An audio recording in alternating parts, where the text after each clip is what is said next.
10 minutes of useless F1 information. Let's get to it. With his 14th win of the season at the Mexican Grand Prix, Max Verstappen broke the record for the most wins in the season, passing the previous record of 13 wins, held by Michael Schumacher and Sebastian Vettel. He also holds the record for the youngest Grand Prix starter, starting the 2015 Australian Grand Prix at the age of 17. At that age, he couldn't even get a driver's license in his native Netherlands. Speaking of the Netherlands, the only teams to enter Formula 1 representing the country are Bora Racing, which competed in the 70s, and the Spiker F1 team, which was on the grid for only the 2007 season. During that season, the team only scored 1 point, but managed to lead the European Grand Prix with Marcus Winkelhock after a good toll of wet tires. Also, Winkelhock is the only driver to start the same race from first and last place, due to the previously mentioned Grand Prix being red flagged and restarted with him in the lead. He promptly plummeted down the order due to the car not being a title contender, to say the least. That same season, in 2007, had one of the closest title finishes in history, with Kimi Räikkönen finishing 1 point ahead of Lewis Hamilton, who was tied on points with his teammate who finished third, Fernando Alonso. By the writing of this video, Alonso holds the record for most Grand Prix starts, this time being ahead of Kimi Räikkönen, having passed Räikkönen's record at his 350th start, the 2022 Singapore Grand Prix. The debut Singapore Grand Prix in 2008 was the first night race ever in Formula 1. In that race, which was won by dubious circumstances by Fernando Alonso, this controversial win overshadowed his win the next race in Japan, in which Alonso won legitimately in what was a subpar car that year. His teammate that year, Nelson Piquet Jr., finished 12th with only one podium at the Hockenheimring. The next season, he was dropped in favor of Roman Grosjean halfway through after scoring no points. He got revenge on his team by exposing their win at the Singapore Grand Prix the year earlier was due to a call from his team to intentionally crash in order to bring out a safety car in order to make Alonso's creative strategy work. Over the years, F1 has used many tire suppliers, with the tire being up to the team in the early days, but later a specific brand being mandated. The list of tire suppliers who have oversupplied tires for F1 are Firestone, Engelbert, Dunlop, Continental, Goodyear, Michelin, Bridgestone, and the current supplier, at least in the according to this video, being Pirelli. Pirelli also have the longest gap between seasons of being a tire supplier, a period of 54 years between 1957 and 2011. The longest F1 race ever was the 2011 Canadian Grand Prix, which ran for over 4 hours. The reason was due to a lengthy 2-hour suspension due to rain, and a number of punctures for drivers during the race, which led to Jenson Button winning from at one point being 21st in the running. While winning from 21st in the standings is impressive, it doesn't hold a candle to John Watson's win at the 1983 United States Grand Prix West, in which he won from a starting 22nd on the grid. Quite an impressive feat, considering the track was a narrow street circuit in downtown Long Beach, California. The region of Southern California has held many other forgotten races as well. The 1960 United States Grand Prix was held in the now demolished Riverside Raceway, but not held any time after that at the track due to the race not being financially sustainable. And a non-championship round in the Quester Grand Prix was held at the Ontario Motor Speedway's road course in 1971, but not held any time after due to the track falling into financial difficulty and being demolished. The United States has held quite a few races among the years of quite a variety of tracks, such as standalone road courses in Sebring, Riverside, Watkins Glen, and at the Circuit of the Americas, mixed oval road courses at the Ontario and Indianapolis Motor Speedways, and at street circuits in Long Beach, Las Vegas, Dallas, Detroit, and Phoenix.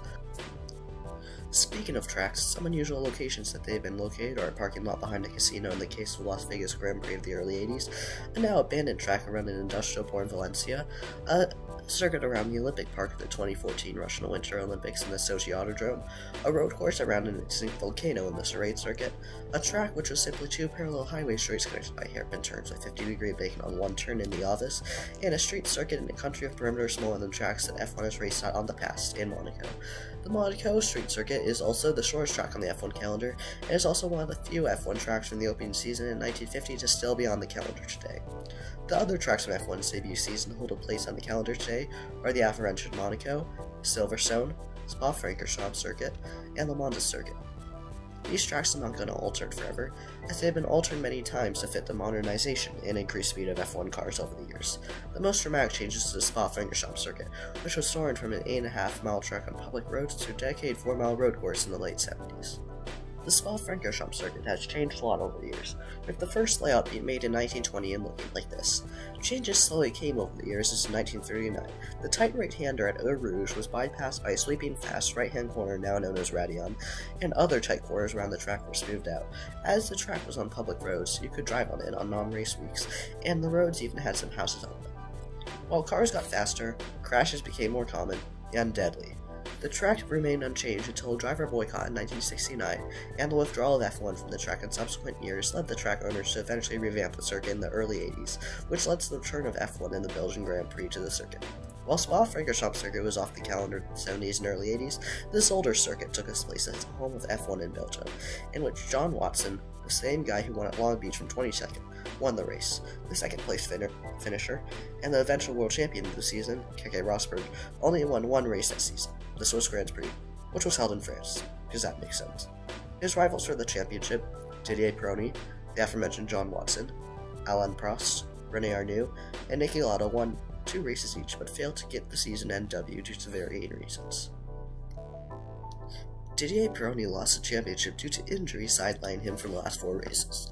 John Watson and Niki Lauda lost the championship due to a mix of mid-season retirements and non-point finishes. And teammates Alain Prost and René Arnoux lost the championship due to the Renault car that year being about as powerful as the 2022 Ferrari power unit. The only other championship to have one win during the season was Mike Hawthorne in 1958, whose main rival, Sterling Moss, got 4 wins, but lost the championship as he had less consistency, with him retiring from half the races that season. While nowadays retirements are somewhat uncommon, with most races having only 1 or 2 retirements, back in the first few decades of F1, many drivers retired from over half the races of the season. One driver in F1, Andrea Tedros, retired from 12 straight races over the 1997 season. Quite an unlucky streak. Overall, Tedros entered 208 Grand Prix and DNF'd from 148 of them, almost 3/4. He also holds the record for most race starts, without winning, at 208 starts, with his best finish being second. Despite being one of the most crashingest drivers of all time, he achieved some success, with a career total of 5 podiums. Another driver with some minor success, and also known for crashing, is Pastor Maldonado, who, despite the majority of the positions being non-point scoring positions, managed to get 1 win at the 2012 Spanish Grand Prix, Williams' last win to the right of this video. This 1 win, despite being about 1% of his race starts, made up 1/3 of his points total, showing how inconsistent he was. Maldonado's teammate at his latter years at Lotus Renault was Romain Grosjean, who is well known for crashing as well. His most infamous crash was at the 2012 Belgian Grand Prix, when he bumped the McLaren of Lewis Hamilton to push him over the top of the Sauber of Sergio Perez and the Ferrari of Fernando Alonso, eventually earning Romain Grosjean a race ban. Grosjean eventually managed to score his last ever career podium at the same track 3 years later, and along with de Cesaris, is up there on the list of drivers who have made the most starts without a win.